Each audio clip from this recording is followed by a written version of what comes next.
थे कि बाद में बहादुर शाह जफर के साथी होते हैं, तात्या साहब टोपे, नाना साहब पेशवा, झांसी की रानी।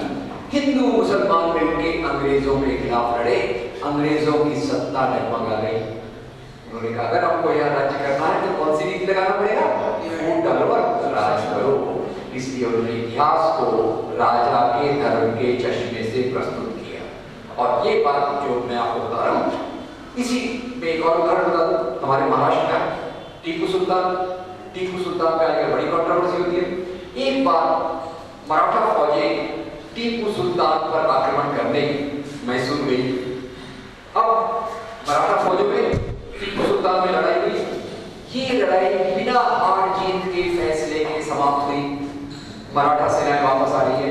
आते आते मराठा सेनाओं ने श्रीरंगपट्टनम का हिंदू मंदिर तोड़ दिया।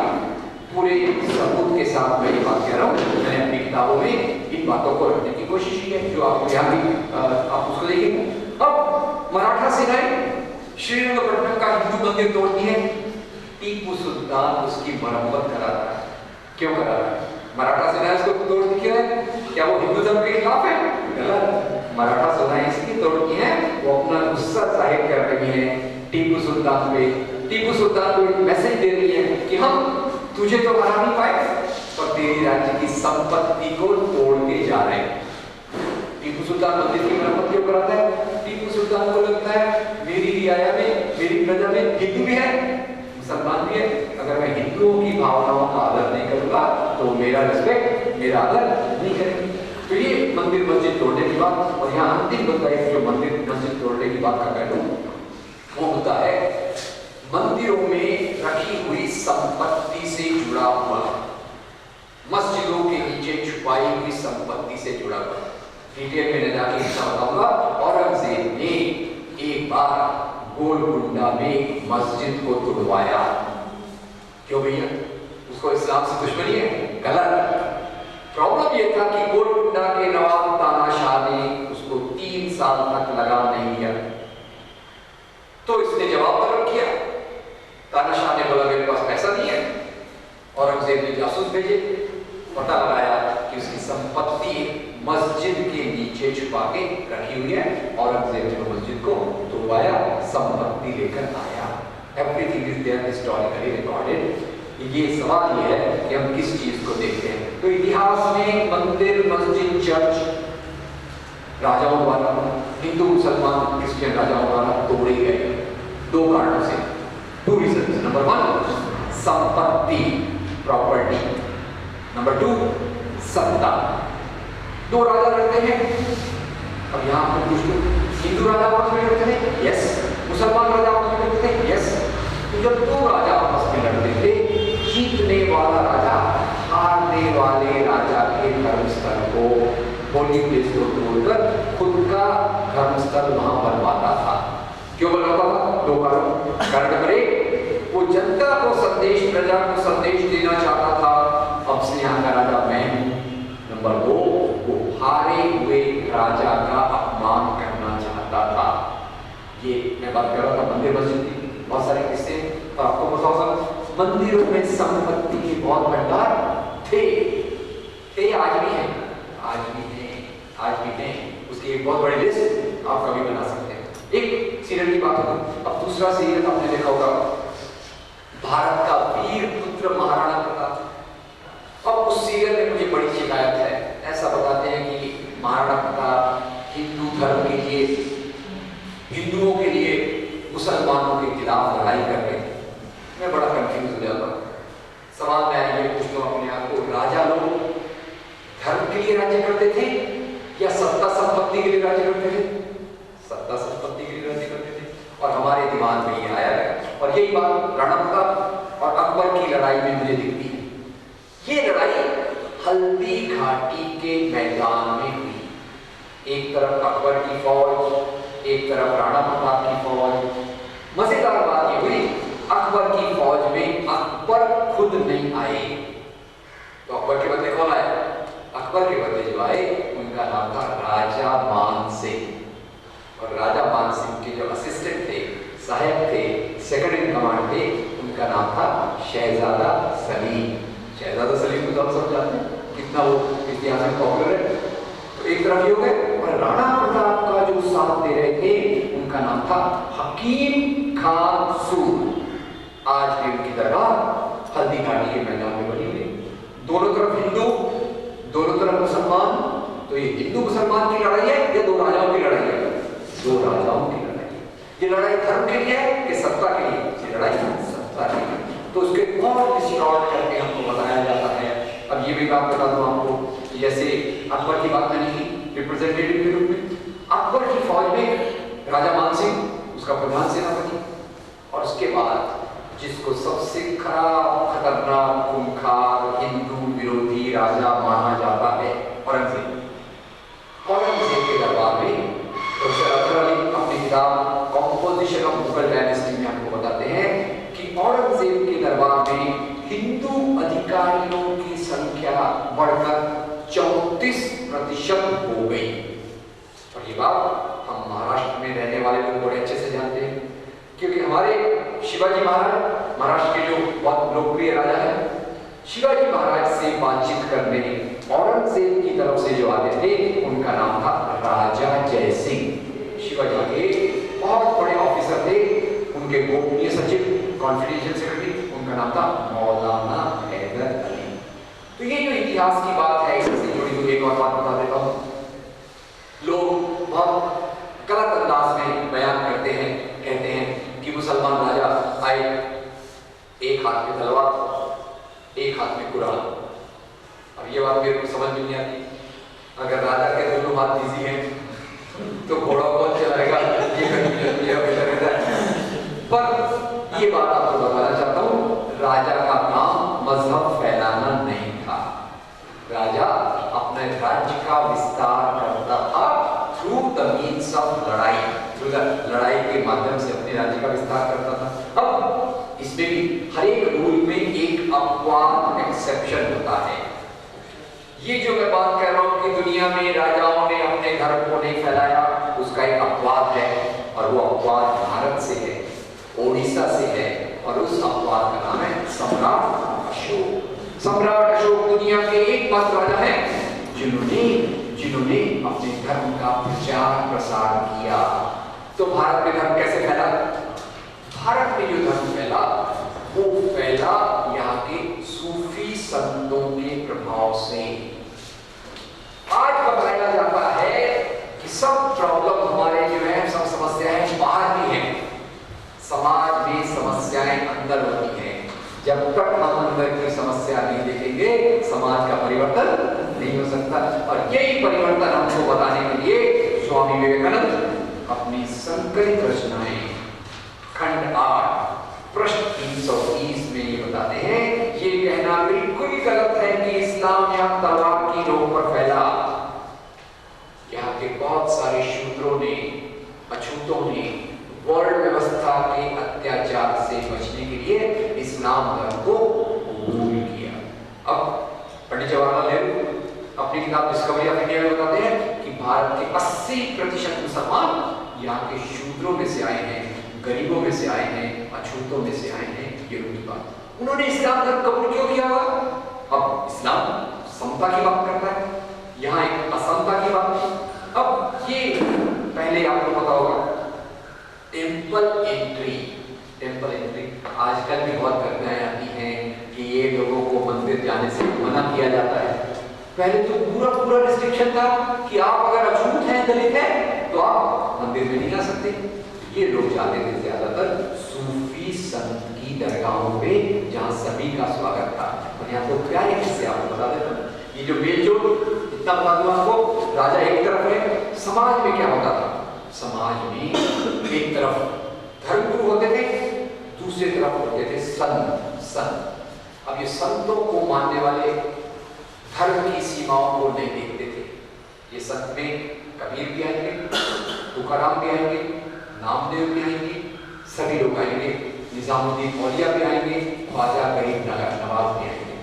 मेरा सवाल आपको ये रहता है, इन सूफी संतों को मानने वाले, इन भक्ति संतों को मानने वाले एक ही धर्म के लोग हैं या सभी धर्मों के लोग हैं? सभी धर्म के लोग तो मानते थे। क्यों मानते थे? क्योंकि ये संतों ने मजहब के, धर्म मानवतावादी सिद्धांतों को आगे रखा।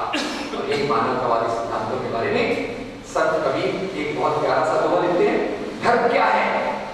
तो कहते हैं, पोथी पढ़ पढ़ जग हुआ, पंडित भया न कोई, ढाई अक्षर प्रेम के बड़े से पंडित हुए।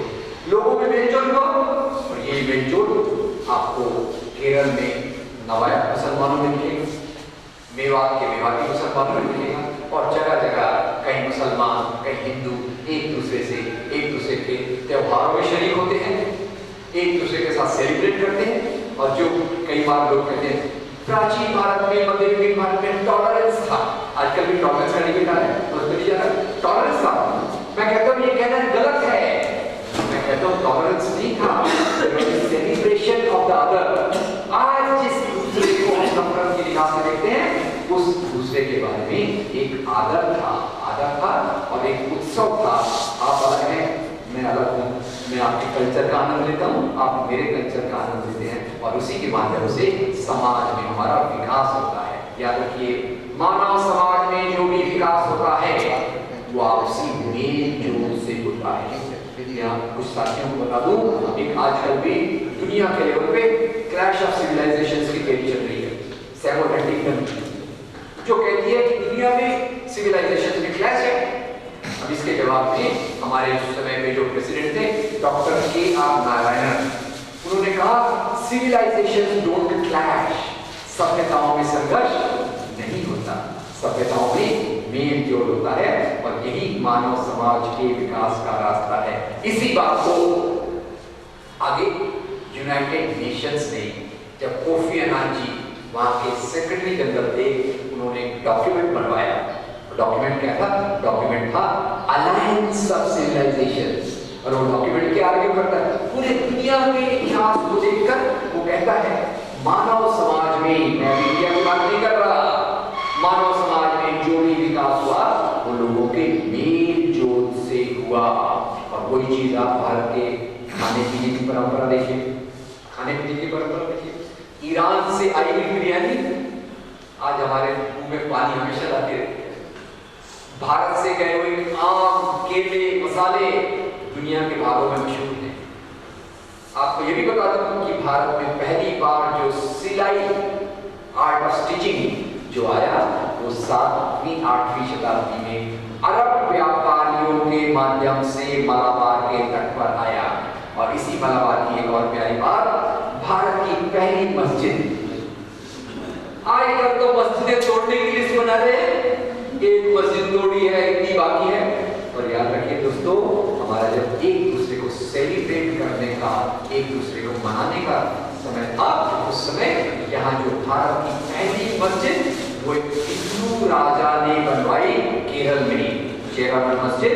अरब के व्यापारी वहां आते थे, अरब देशों से सामान लाते थे, यहाँ का सामान ले जाते थे, और इसी मेल जोल के कारण वहां के राजा ने मस्जिद बनवाई वगैरह वगैरह। तो ये बात है। और एक हम प्यारी बात देखते हैं, आपको पता होगा हिंदी फिल्म जगत में एक महान संगीतकार है, उनका नाम है ए.आर. रहमान। ए.आर. रहमान का पूरा नाम है अल्लाह रखा रहमान। उनका पहला नाम है दिलीप कुमार। पहले वो क्या थे? दिलीप कुमार। हिंदू थे, हिंदू से मुसलमान कैसे बने? क्या उसामा बिन लादेन ने आके उनको बॉम्ब दिखाया कि तू मुसलमान बन जा, नहीं तो हम तुमको खत्म कर देंगे? गलत। सवाल अंदर का था, सवाल अंदर की बात थी। दिलीप कुमार के पिताजी को कैंसर हुआ, वो बहुत परेशान हो गए, शांति की तलाश में निकले, एक सूफी संत के संपर्क में आए, और उसके कारण उन्होंने इस्लाम धर्म को कबूल किया। अब आप जानते हो कि एक बहुत बड़े कलाकार है तमिलनाडु से, कमल हासन। ये सही प्रोनाउंसिएशन है उनका, कमल हासन। पहले मैं कहता था ये शायद कमाल हसन है, कमाल हसन है, कमल हासन का मैं कंफ्यूज रहता था। बाई चांस मेरी मुलाकात उनके बड़े भाई चारुल हासन जी से हुई। मैं उसका कार्ड पढ़ा, कार्ड लिया, कार्ड पढ़ा चारुल हासन। मैं कंफ्यूज हो गया। मैंने उनसे कहा भाई साहब आप हिंदू हैं कि मुसलमान हैं? चारुल नाम तो हिंदू है, पर ये हासन कहाँ से आ गया? बोले आपने सही पहचाना, हम लोग हिंदू हैं, मेरा नाम चारुल है। मैंने कहा ये हासन कहाँ से आ गया? हसन हमारे परिवार के पीर का नाम है। उस पीर के नाम से हम लोग अपने आप को सरनेम देते हैं। इसलिए मैं चारू हसन, मेरा भाई कमल हसन, मेरी भतीजी श्रुति हसन। इससे ज्यादा मेरे लोग आपको क्या हो सकता है, ये मैं सोचने के लिए आपको एक दावत दे रहा हूँ। खैर ये हुआ। फिर ये कैसे बात आई कि हिंदुओं के प्रति मुसलमानों में नफरत, मुसलमानों के प्रति हिंदुओं में नफरत। ये जो चीज रुक जाए दोस्तों, ये मैंने कहा अंग्रेजों के आने के बाद। पहली बात अंग्रेज यहाँ आए, क्यों आए, सवाल पूछेगा बिल्कुल। अंग्रेज लोग यहाँ आए और अंग्रेज लोग भारत की संपत्ति लूट कर ले गए। हजारों करोड़ की संपत्ति। वो वीडियो देखिएगा शशि थरूर का, ऑक्सफोर्ड डिबेट वाला, बताते हैं हजारों करोड़ की संपत्ति लूट कर अंग्रेज लोग यहाँ से ले गए। मेरा सवाल अब चालू होता है, अंग्रेजों के पहले बहुत सारे मुसलमान राजाओं ने 11वीं शताब्दी से 16वीं शताब्दी तक भारत के कुछ हिस्सों पर राज किया था। दो सवाल, पूरे भारत पे पहले किसी राजा का राज्य था? नहीं था। पहले भारत की कल्पना थी इस प्रकार से? नहीं थी। अब भारत की कल्पना नहीं थी, ये नहीं थी। मेरा सवाल यह है, ये मुसलमान राजाओं ने जो यहाँ राज्य किया, अलाउद्दीन खिलजी से लेके तो औरंगजेब तक, और उसके बाद से जितने भी राजा हुए, ये मुसलमान राजा यहाँ की संपत्ति बाहर लूट कर ले गए या नहीं? आपको जवाब मिलेगा, ये राजा यहाँ की संपत्ति लूट कर नहीं ले गए। ये राजाओं ने यही राज्य किया, यही मरे, यही जिए, इसी मिट्टी में खाक हो गए। अंग्रेजों का क्या इरादा था? अंग्रेजों को यहाँ रहने का कोई इरादा नहीं था। देखिए मैं यहाँ की संपत्ति लूट कर ले जाने के लिए, और जब वो यहाँ की संपत्ति लूट कर ले जाने के लिए उन्होंने यहाँ पर कुछ मॉडर्न चेंजेस लाए। चेंजेस को ब्रीफ लिखा हूँ, 3 प्रकार की चेंजेस थे। चेंज नंबर 1, उन्होंने यहाँ की संपत्ति लूट कर उनको इंग्लैंड ले जाना था। इसके लिए उन्होंने पहला परिवर्तन जो लाया वो था लोकल रेलवे। यानी जैसे हमारे बम्बई में सामान ले जाना है, पुणे से, थाने से, तो बहुत बैलगाड़ी का इंतजार करेगा, कब आएगी बैलगाड़ी, कब जाएगी बैलगाड़ी। इसके बदले रेल। उनको लेटर्स भेजना था ब्रिटिश वाइसरॉय को। ब्रिटिश वाइसरॉय रहता था कोलकाता में, उसके ऑफिसर्स देश भर में थे, तो लेटर्स भेजने के लिए उन्होंने टेलीफोन, टेलीग्राफ, पोस्टल सिस्टम लाया, जिसको हम कहेंगे मेल। और इसी के साथ वो तीसरी चीज लाई, वो था modern administration through modern education. और ये मॉडर्न एजुकेशन के लिए उन्होंने जो लाया, उसी के साथ एक और चीज निकली, वो थी अपार्ट फ्रॉम मॉडर्न एडमिनिस्ट्रेशन, वो ऑल्सो था जेल सिस्टम। ये मैं जेल का खासतौर से इसलिए उल्लेख करता हूँ कि वो थोड़ा याद रखने में आसान रहता है। रेल, मेल और जेल। ओके ठीक है। अब ये चीजें आई, तो इसके साथ